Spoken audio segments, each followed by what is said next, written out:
Selamat pagi, perkenalkan nama saya Emma Yuninda Putrika dengan NIM 2021020414. Hari ini saya akan melakukan praktikum ilmu bahan pangan mengenai umbi-umbian.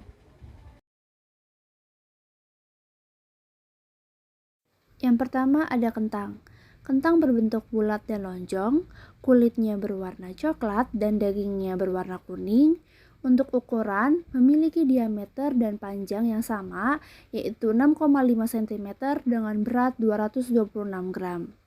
Kentang merupakan tanaman umbi-umbian yang tergolong tanaman berumur pendek. Tumbuhnya bersifat menyemak dan menjalar dan memiliki batang berbentuk segi empat. Batang dan daunnya berwarna hijau kemerahan atau berwarna ungu. Kentang tidak beraroma dan rasanya gurih serta lembut. Untuk perubahan, kentang tidak mengalami perubahan apapun setelah 5 menit kemudian. Yang kedua ada singkong. Singkong berbentuk silinder yang ujungnya mengecil, dagingnya berwarna putih atau kekuning-kuningan. Umbinya mempunyai kulit yang terdiri dari dua lapis, yaitu kulit luar dan kulit dalam. Untuk ukuran, memiliki diameter 5,5 cm dengan panjang 32,5 cm serta berat 478 gram. Umbi singkong tidak tahan simpan meskipun ditempatkan di lemari pendingin. Gejala kerusakan ditandai dengan keluarnya warna biru gelap akibat terbentuknya asam sianida yang bersifat racun bagi manusia. Sianida ini akan menimbulkan rasa pahit pada singkong. Untuk rasa sedikit manis, aromanya harum seperti umbi pada umumnya.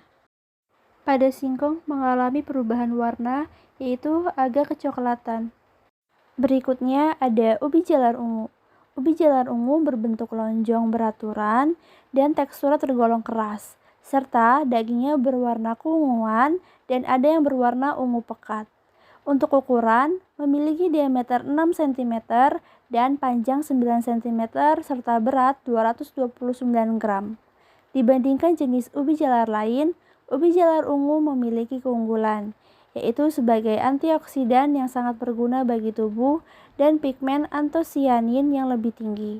Ubi jalar yang berwarna ungu kaya akan beta-karotin atau provitamin A dan vitamin C. Untuk rasanya manis dan aromanya harum seperti umbi pada umumnya. Perubahan warna pada ubi jalar ungu setelah 5 menit adalah perubahan warna ungu menjadi pudar dan kecoklatan. Selanjutnya ada ubi jalar merah. Ubi jalar merah berbentuk lonjong, namun ada juga yang berbentuk bulat.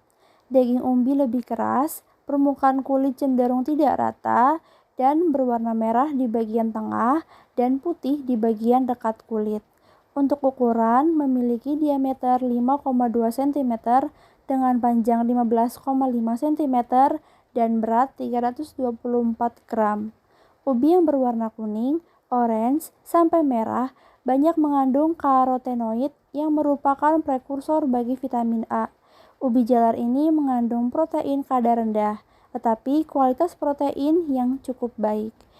Rasanya sedikit manis dan untuk aroma harum seperti umbi pada umumnya. Perubahan warna yang terjadi yaitu warnanya memudar dan di bagian pinggir terdapat warna hitam atau kecoklatan. Yang berikutnya ada umbi cilembu.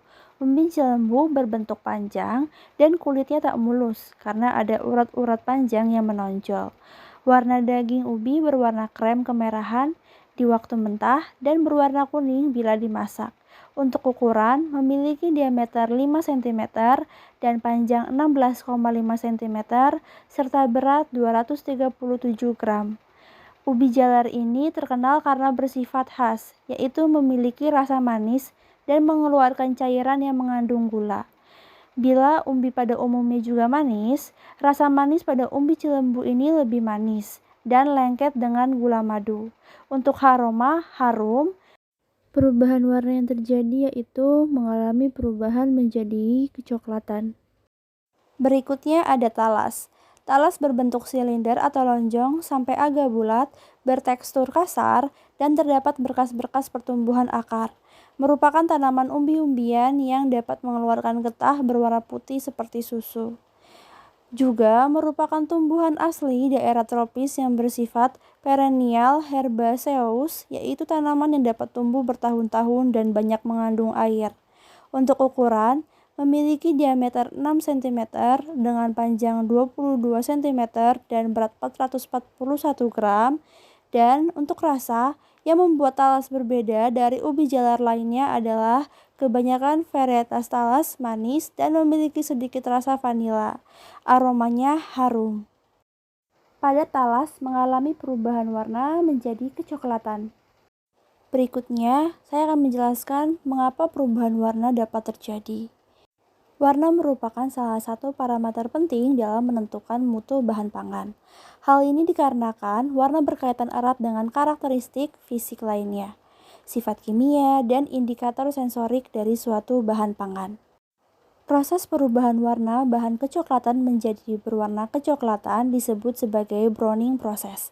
Reaksi ini dapat terjadi bila jaringan tanaman terpotong, terkupas, dan karena kerusakan secara mekanis yang dapat menyebabkan kerusakan integritas jaringan tanaman.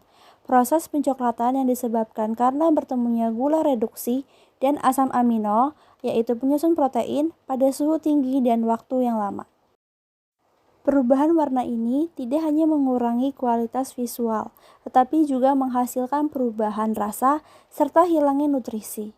Reaksi pencoklatan ini dapat menyebabkan kerugian perubahan dalam penampilan dan sifat organoleptik dari makanan serta nilai pasar dari produk tersebut. Kecepatan perubahan pencoklatan enzimatis pada bahan pangan dapat dihambat melalui beberapa metode. Berdasarkan prinsip inaktivasi enzim, penghambatan reaksi substrat dengan enzim, penggunaan chelating agents, oksidator maupun inhibitor enzimatis. Adapun cara konvensional yang biasa dilakukan adalah perlakuan perendaman bahan pangan dalam air, larutan asam sitrat maupun larutan sulfit. Berikutnya, pada tepung sagu, kita timbang 100 gram tepung sagu, kemudian ayak. Lakukan hal yang sama dengan tepung tapioka. Tepung sagu dibuat dari saripati batang pohon sagu, sementara tepung tapioka berasal dari saripati tumbuhan singkong. Perbedaan tepung sagu dan tapioka yang berikutnya adalah dari segi tekstur. Tepung tapioka biasanya berwarna putih bersih dengan tekstur yang licin, sementara sagu berwarna putih susu dengan tekstur yang kering dan kesat jika dipegang. Ada 100 gram tepung, baik sagu maupun tapioka yang saya ayak, terdapat sisa tepung. Semakin banyak sisa ayakan dari tepung, maka semakin jelek mutunya. Pada praktikum yang saya lakukan, sisa ayakan lebih banyak terdapat di tepung sagu daripada di tepung tapioka. Menurut SNI, Standar Nasional Indonesia, tingkat kehalusan produk tepung yang umum dipersyaratkan minimal adalah 80 mes. Tepung dengan tingkat kehalusan di bawah 80 mes umumnya masih terlihat kasar. Salah satu kriteria tepung yang baik adalah apabila minimal 90% dari produk tersebut lolos ayakan 80 mes.